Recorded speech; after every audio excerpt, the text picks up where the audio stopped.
Assalamualaikum warahmatullahi wabarakatuh. Berjumpa kembali di materi pembelajaran PSR atau perencanaan sistem robotik. Nah, kali ini kita akan belajar membuat diagram rangkaian pneumatik.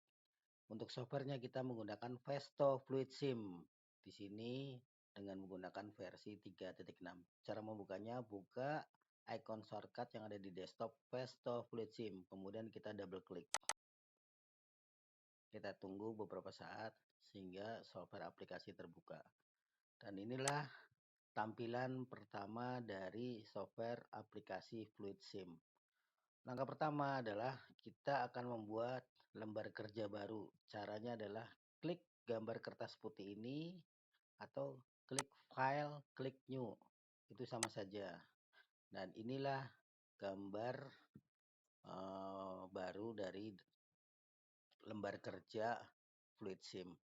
Kemudian kita akan memasukkan yang pertama adalah kompresor terlebih dahulu. Kita cari di sini simbol dari kompresor.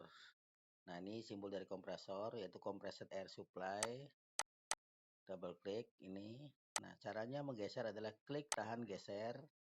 Kita taruh di sini. Ini adalah simbol dari kompresor karena rangkaian pneumatik tidak akan bisa bekerja tanpa adanya kompresor. Setelah kompresor terpasang, kemudian kita cari air service atau air filter. Nah, ini air service unitnya kita geser juga sebelah sini ya. Kemudian kita hubungkan dari kompresor ke air service unit. Caranya seperti itu. Kemudian kita akan memasukkan actuating double cylinder. Kita cari di sini simbol dari actuating double cylinder. Nah, ini simbol actuating cylinder. Klik tahan geser. Ya, kita akan menggunakan double acting cylinder. Nah, ini seperti ini. Terus kemudian kita juga akan membutuhkan katup atau valve 5/2 untuk silinder A-nya dan 3/2 untuk silinder B-nya. Kemudian kita hubungkan, sebelumnya kita perbesar biar lebih jelas. Caranya adalah klik tombol plus ini, zoom in. Kita geser, set. Nah, untuk katup 5/2, ini simbol awalnya adalah seperti ini. Dan ini katup 3/2. Kenapa dikatakan katup 5/2? Karena memiliki ya kan saluran udara 5, tetapi 1 masukan dan 2 keluaran. Jadi ini nomor 1, ini nomor 2, nomor 3, nomor 4, nomor 5. 5/2-nya mana? Per-2-nya karena ada 2 output. Nah, sedangkan ini kenapa disebut katup 3/2? Karena memiliki saluran udara 3, yaitu 1, 2, dan 3.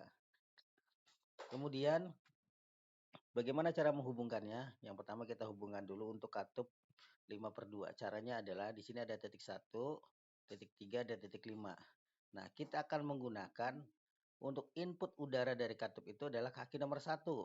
Ini kaki nomor 1. Kalau ini nomor 5, ini nomor 3, ini nomor 1. Nomor 1 kita hubungkan ke air filter. Terus kemudian ini juga sama. Untuk inputnya mana? Nah, untuk inputnya adalah katup dari 3/2 adalah ini. Nomor 1. Maka ini yang kita hubungkan.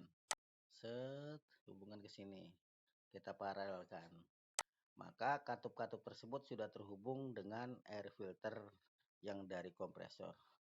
Terus kemudian kita hubungkan, karena ini menggunakan silinder double, maka untuk supaya agar silinder ini bergerak maju, maka kita kasih saluran udara, majunya kita hubungan ke titik nomor 4. Jadi nomor 4 itu adalah apabila katupnya kita tekan atau kita hidupkan atau kita geser, maka udara akan masuk ke bagian silinder sehingga silinder akan maju. Dan supaya silinder bergerak mundur, maka kita hubungkan ke saluran katup nomor 2. Caranya seperti ini. Itu seperti itu. Nah, untuk memastikan bahwa ini sudah bekerja, kita coba simulasikan caranya dengan klik tombol play. Oke saja. Oke. Terus kita coba klik katupnya. Ini kan belum bergerak ya. Udara mengalir, tapi mengalir ke bagian silinder pada saat silinder ini mundur. Kita klik katupnya, klik, maka dia akan maju. Karena dilihat saluran udaranya, dia ke sini, anak panahnya ke atas, sehingga masuk ke saluran actuating silinder, maju. Kita geser lagi, itu seperti itu. Kita geser lagi, maju. Kita geser lagi, dia mundur. Itu seperti itu. Untuk menghentikan simulasi, kita klik tombol stop. Nah, tadi kan pada saat kita klik tombol play, kita simulasikan play. Ini muncul ada tanda arsir biru. Nah, arsir biru ini berarti ada titik yang belum terhubung atau salah dalam menghubungkan. Kalau yang silinder B dan katup yang 3/2 ini kan jelas karena belum dihubungkan. Tapi lihat di sini. Tadi kan kita sudah simulasikan itu kan tadi sudah berfungsi. Tapi kenapa ini muncul tanda arsir biru? Ini berarti masih ada yang salah atau bukan salah, kurang tepat. Maka kita cancel lagi, kita coba. Nah, kenapa ini dikatakan katup 5/2? Karena yang 2 ini adalah sebenarnya saluran untuk pembuangan. Karena itu katup itu kan fungsinya adalah menutup dan membuka saluran udara sehingga ada udara yang terjebak di dalam katup tersebut. Nah, untuk membuangnya kita tambahkan titik ini, titik nomor 5 dan titik nomor 3 itu kita berikan terminator atau kita berikan saluran pembuangan. Klik ini yang nomor 3 ini, titik nomor 3 ini, double klik. Terus kita pilih terminatornya untuk yang anak panah ke bawah. Sebenarnya bisa ini dan bisa ini, tapi kita pilih yang ini saja. Jadi urutan 1, 2, 3, 4. Yang ada anak panahnya, ada garisnya. Klik. Oke. Dan ini juga sama. Double klik. Pilih ini. Klik. Oke. Ini juga sama. Kita kasih juga terminator atau pembuangan. Double klik. Pilih yang seperti ini. Dan ini. Sekarang kita coba, apakah masih muncul tanda warna biru? Play. Nah, ini sudah nggak ada ya tanda birunya di katup 5/2-nya ya, dan di 3/2 juga sudah tidak ada. Tapi kok di sini masih ada? Ini karena memang belum terhubung. Kita cancel dulu. Nah, kita hubungkan karena ini adalah katup untuk maju, kita hubungkan. Nah, ini untuk maju. Nah, untuk keluarnya, nah, karena ini menggunakan katup 3/2, maka untuk pembuangannya kita bisa menggunakan katup yang sebelah sini. Kita klik, kita sambungkan ke sini. Itu seperti itu. Jadi kalau kita simulasikan, play, sudah tidak ada lagi warna biru arsir yang tadi. Maka kalau kita coba, ini maju, ini mundur, klik. Klik di katupnya, ini maju, klik lagi, ini mundur. Nah, sedangkan untuk menghidupkan ini, kita klik, dia pasti maju. Nah, kalau kita klik lagi, dia pasti mundur. Itu seperti itu cara kerjanya. Dan kemudian untuk mempermudah kita, ini kan rencananya kita akan membuat diagram rangkaian pneumatik mesin stamping. Nah, untuk cara kerja mesin stampingnya tadi sudah dilihat di trainernya, itu cara kerjanya seperti itu. Jadi manakala silinder A itu bergerak maju dan mengenai limit switch, maka silinder B akan turun ke bawah untuk menstempel. Maka ya kita coba balik supaya ini sesuai dengan bentuk kenyataannya. Kita klik kanan, ya, klik rotate, pilih 270 derajat. Nah, jadi ini maju, ini turun. Jadi fungsinya seperti itu. Kita coba turunkan. Nah, ini maju, ini turun. Itu cara kerjanya seperti itu. Nah, Kita simulasikan lagi. Klik play. Oke. Yes. Klik ini. Tuh, oh ini nggak maju. Ini kan masih manual. Belum menggunakan limit switch. Nah, kita tambahkan limit switch. Ini kita titiknya kita naikkan dulu. Nah, kita tambahkan limit switch. Nah, limit switch di sini kita pasangkan di silinder maju di silinder A. Jadi pada saat silinder ini maju, maka akan mengenai limit switch. Nah, limit switch akan aktif sehingga bisa mengaktifkan katup 3/2 sehingga silinder B bisa turun. Nah, caranya adalah kita cari dulu distance rule atau penggaris. Klik di sini distance rule, terus kita geser sini. Nah, maksudnya apa distance rule? Ini adalah jarak antara pada saat silinder itu masuk dan silinder itu maju. Nah, sedangkan kita kan mau pasang limit switch-nya itu pada saat silinder ini maju. Maka caranya adalah kita pasang dulu ya limit switch-nya di sini. Kita double klik, tadi kan sudah kita pasang rule-nya di sini, kita double klik. Nah, maka di label ini kita tandain saja LS1, artinya limit switch 1 kita namain. Terus ini untuk posisinya, ini pun posisi silinder dari 0 sampai 100 maksimum. Maka supaya ini silinder, karena kita mau pasang limit switch-nya di ujung ini, di ujung silindernya, maka kita berikan angka maksimum yaitu 100. Terus klik OK. Maka di sini sudah tertandai bahwa limit switch sini di ujung posisi silinder A maju. Nah, terus bagaimana cara menempatkan tombol limit switch-nya?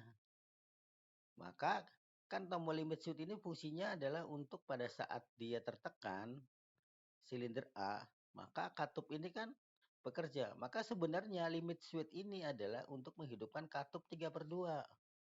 Maka di katup 3/2-nya kita kasih input limit switch 1. Caranya adalah double klik katup 3/2. Nah, disinilah pengaturan katup-katupnya. Nah, karena kita menggunakan limit switch, kita pilihnya mechanical. Nah, kalau untuk manual ini biasanya tombol-tombol yang ditekan, misalkan push button, return switch, itu untuk tombol manual. Nah, untuk tombol mekanikalnya, kita pilihnya yang mechanically. Contohnya kita pakai ini, limit switch kan simbolnya seperti ini. Klik. Nah, kalau yang di bawah ini adalah untuk input atau tombol pneumatically electrically, atau kalau kita mau bikin rangkaian elektropneumatik. Tapi kan kita masih menggunakan pneumatik, artinya belum menggunakan elektropneumatik. Ini seperti ini. Terus klik OK. Ini saja yang dirubah. Oh ya, satu lagi lupa. Ini kan masih tulisannya 3/n. N-nya kita rubah jadi 2. Supaya jelas 3/2 wave valve. Terus klik OK. Ya, klik OK. Nah, inilah.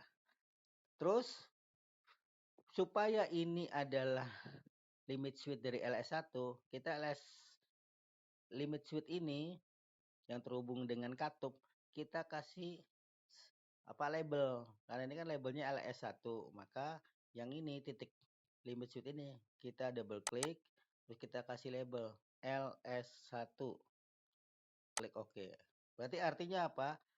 Yang terpasang di katup limit switch yang terpasang di katup ini adalah seolah-olah terpasang di ujung dari pada saat aktuator silinder maju. Nah, sekarang kita coba simulasikan. Klik play. Nah, pada saat ini kita geser atau kita hidupkan katup 5/2-nya, coba amati yang sebelah sini. Klik, dia pasti ikut maju. Kenapa? Dia pada saat silindernya maju menekan limit switch 1, sehingga limit switch 1 ini aktif menghidupkan katup. Kalau kita balikan lagi, nah kok ini nggak mau mundur? Kenapa? Ya karena ini kan katup 3/2-nya, kita stop dulu. Katup 3/2-nya hanya untuk saluran masuk. Nah, saluran keluarannya kan belum.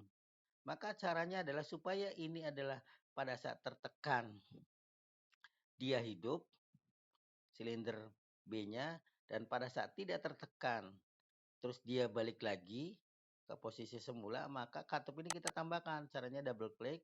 Kita tambahkan apa? Kita tambahkan spring. Spring return. Spring itu kalau dalam bahasa Indonesianya pegas, kalau bahasa Jawanya per. Kita kasih per. Maksudnya apa? Biar nanti kalau ini ketekan, ya terus dia aktif, membuka katupnya, tapi kalau tidak tertekan dia balik lagi nutup. Itu seperti itu. Kita simulasikan sebentar. Nah, ini kan kita aktifin misalkan nih secara manual. Klek, dia maju. Walaupun kita balikan lagi, nah kan kembali lagi. Tapi kan ini secara manual. Sedangkan ini kan pada saat tertekan dan tidak tertekan. Maka kita stop dulu. Kita kasih spring return di sini. Spring return. Klik. OK. Nah, ini ada springnya. Jadi, kalau kalau tertekan saja, diaktif. Loh. Jadi tekan satu kali, ya tekan. Kalau saya lepas, dia balik lagi. Itu seperti itu. Maka kalau ini kita aktifkan, cetek. Nah, dia turun. Kita nonaktifkan lagi katup 5/2-nya, dia turun lagi. Jadi cara kerja seperti itu. Nah, kemudian terakhir. Nah, untuk menghidupkan katup 5/2 ini, kan kita rencananya pakai toggle switch atau tongkat switch. Jadi bukan pakai tombol. Kalau tombol kan ditekan.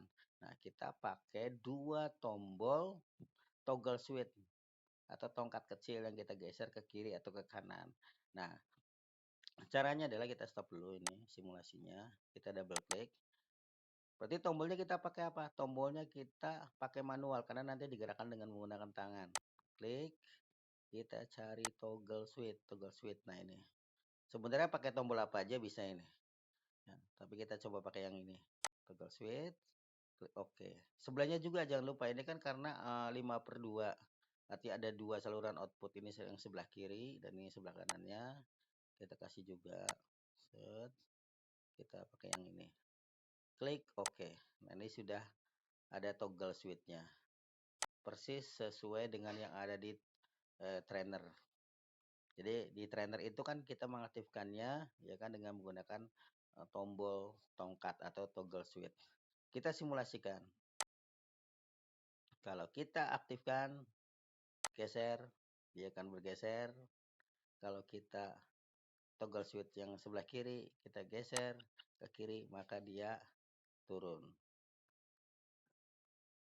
Kita geser sebelah kanan, dia akan maju dan ini turun. Kalau kita geser ke kiri, dia mundur dan ini juga naik ke atas. Nah, terus kemudian kalau kita lihat simulasinya ini kan bergeraknya terlalu cepat. Jadi ini kan rencananya untuk menggeser benda yang maju. Terus baru kita stempel ke bawah. Nah, untuk memperlambat saluran udara yang masuk ke silinder B, kita kasih flow control. Stop dulu. Kita kasih flow control. Flow control. Kita cari di sini. Nah, ini one way flow control. Kita pilih, kita geser, masukkan ke sini. Sebelumnya kita rotate dulu atau kita putar. Nah, ini seperti ini.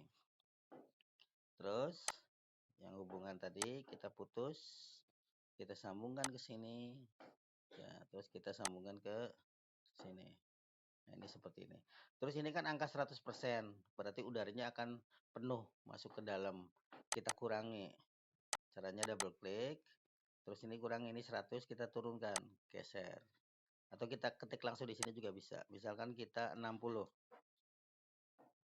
Klik OK. Kita coba lagi simulasikan. Nah. Oh, kalau ini warna biru nih nggak masalah ya. Tetap terhubung, cuma ini titiknya tergeser. Oke, yes. Nah, kita maju. Ini turun. Kita geser. Nah, ternyata flow controlnya untuk flow control untuk yang naik ke atas atau mundur. Sekarang kita kasih lagi untuk flow control untuk yang dia maju. Tuh, seperti itu. Kita naikkan, kita kasih flow control lagi, ya kan. Seperti ini kita putus. Kita masukkan flow control. Nah, itu seperti itu. Sebentar. Set. Terus ini geser ke sini. Set. Ini nggak nyambung ya.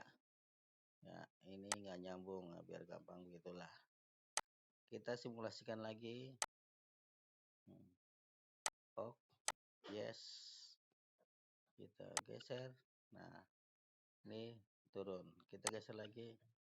Naik. Nah, kita belum rubah ini tadi 100%. Kita rubah jadi misalkan 50. Ketik saja 50. Maka dia akan harusnya turun perlahan. Nah, itu. Set. Turun perlahan. Oke. Ya, kita gambarnya kita perbagus dulu.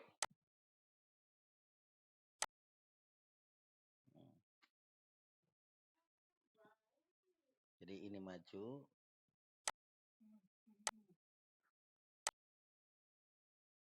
Sebentar ini kita set. Nah,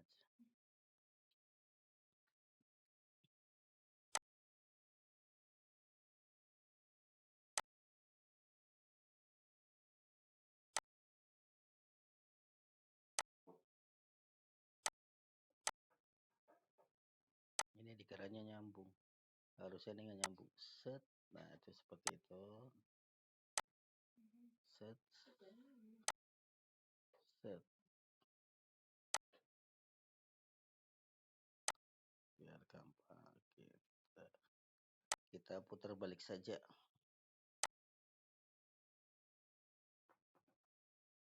Nah, biar gampang kita seperti ini saja. Biar nggak tabrakan. Set. Nah, itu seperti itu.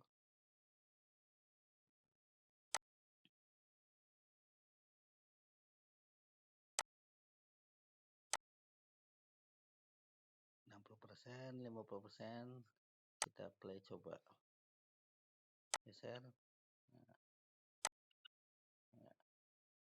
Set. Maju. Dia langsung maju. Ya, begitu. Stop. Nah, ini. Biar gampang.